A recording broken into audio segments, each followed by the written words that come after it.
Ladies and gentlemen, boys and girls, welcome back to My Golf DNA, and it is very good to see every one of you back. Today, we're gonna be working on your main system, your power system. We're gonna be working on how to transfer big power and turn it into speed out through your hands and your arms by getting the proper engagement and working through a proper sequence and a proper protocol that you can use every single time you go out there and practice to get just that 1% better every time. Learning to work on the right things at the right time and learning how to practice is what we're all about here at My Golf DNA. Strap on your seatbelts and let's start working on building a more powerful golf swing right now. Okay, so we're gonna start out in this first step by actually working on the separation aspect first before we work on loading our body up and then working through transition. And the reason for that is because separation is something that eludes a lot of you at home. You don't really know how to disassociate your hips from your shoulders, and that's something that makes it very hard for you to be able to build a perfect downswing sequence.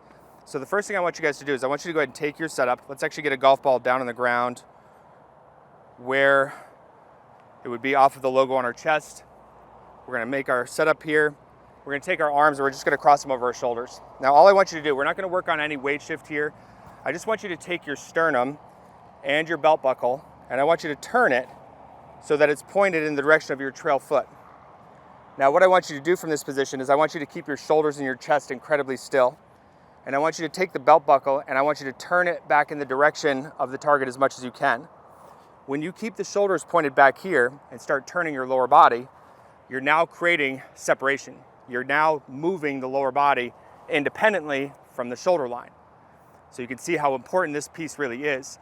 So you're gonna feel like the shoulders and the chest stay pointed right here, and you're just gonna turn the belt buckle back in the direction of the target, and you're gonna do about 10 to 15 reps of this just to warm up. So it's gonna look like this.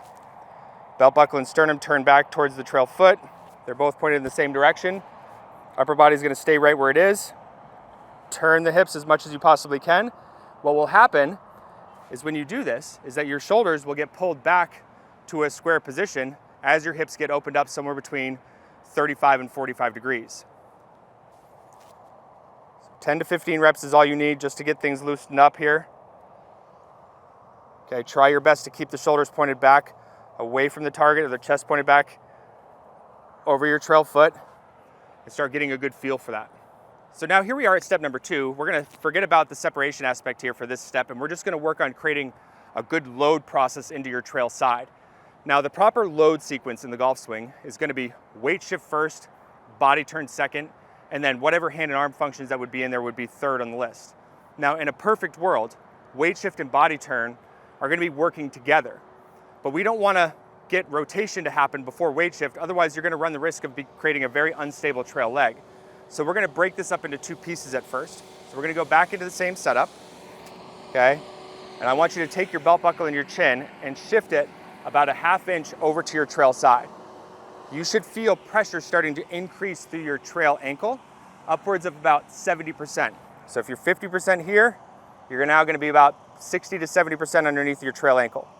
Now what I want you to do from this position is I want you to keep the head nice and still, and I want you to feel like you're gonna increase the knee flex that you have at address and take that trail shoulder and pull it back behind your head as far as you possibly can.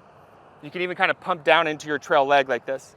You're gonna feel all kinds of stretch up through the medial side of your glute.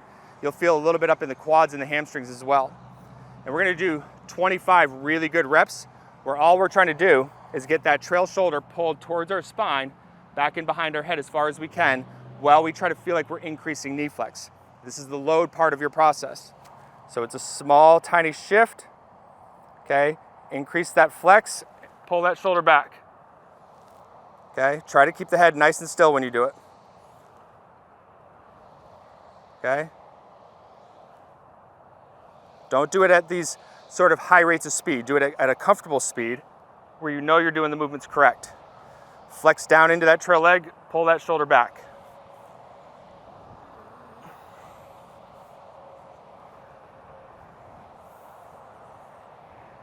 So piece of cake, right?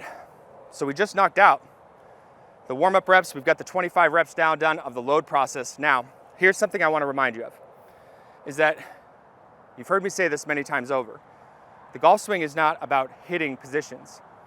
That load process is only good if you know how to get away from that position, if you know how to move through it. And that next phase is what we call the unload phase in the golf swing. This is where we start to take all of that pressure from the trail side and start to move it back to our lead side. Now, when we do this, what we're gonna be doing is we're gonna be doing it with some downward pressure into our lead leg.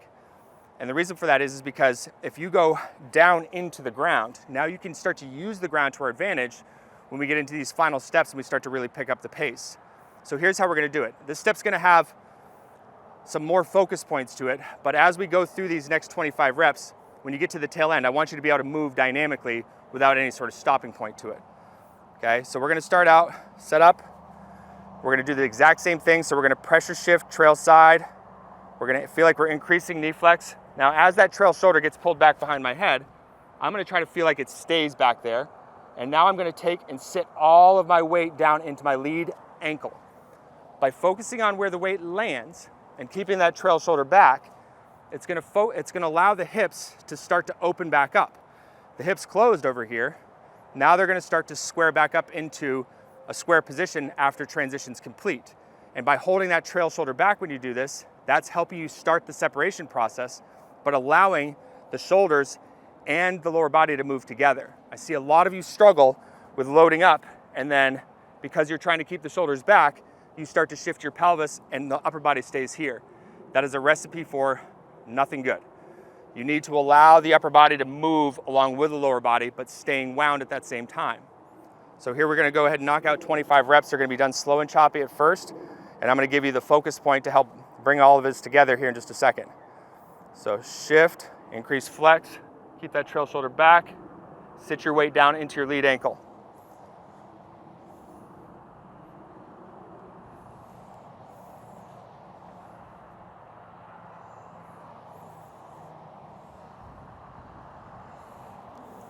Now, as you get pretty proficient with this, think about when you complete your turn, as that trail shoulder is getting pulled back in behind the head, start sitting your weight down on your lead side and hold that back there. You'll feel the core get stretched out, you'll feel that engagement.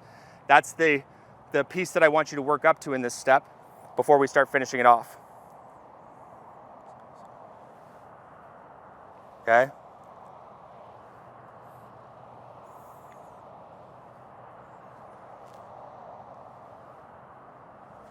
So now you've got some linkage between the movements.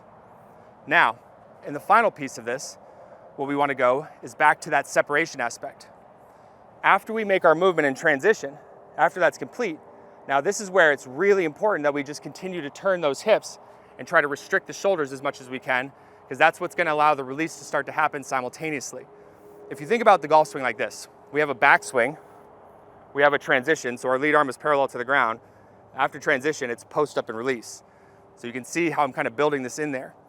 What we want to do now is think about that first step that we did for separation and tie that back into our load and unload process. So now it's going to look like this. We're going to load trail side, trail shoulder gets back, sit, keep the shoulders right where they are, turn the belt buckle, keep the head and the chest as quiet as you can when you're doing it. Keep the shoulders where they are, turn the belt buckle, head and the chest should stay still. So as that trail shoulder gets back, sit down, turn the belt buckle. So now you've got this movement that kind of looks like a real golf swing, just without the arms and the golf club in there. As you start to get some good reps under your belt, and you can really feel this, you can feel that load pressure on the trail side, you've got that good separation, you know you're landing in some good impact positions here, then don't be afraid to get the golf club back out and start working through not swings at high rates of speed, but just getting connected to the movements again and just letting the arms and the club react to these movements. So I'm gonna start doing some reps where I do them at like 50 to 60% speed, and my focus points are gonna be trail leg flex, right shoulder back, keep it back there. I'm gonna sit down and I'm gonna maintain and control my separation all the way through. Okay, so right shoulder's back, sit. I feel like my belt buckle's really turning while my shoulders stay closed. If at any point you kind of lose sight of the feels because the golf club's becoming a distraction, then what do you think I want you to do? Well, I want you to get the golf club out of there and go back and do these reps. Every one of your practice sessions is not about coming out here to rip golf balls. Your practice sessions should be designed in a way that helps you create the correct movement, layer in new movement, and then let the golf club start to respond to these movements. What the club is doing is consequential to your body's movements. Get connected to these. Even if you have to close your eyes and go through these reps, that's totally fine. So we're gonna load up. Trail shoulder is gonna get back behind the head. As that happens, I'm sitting down, and then I'm turning the belt buckle, and I'm just letting the club release.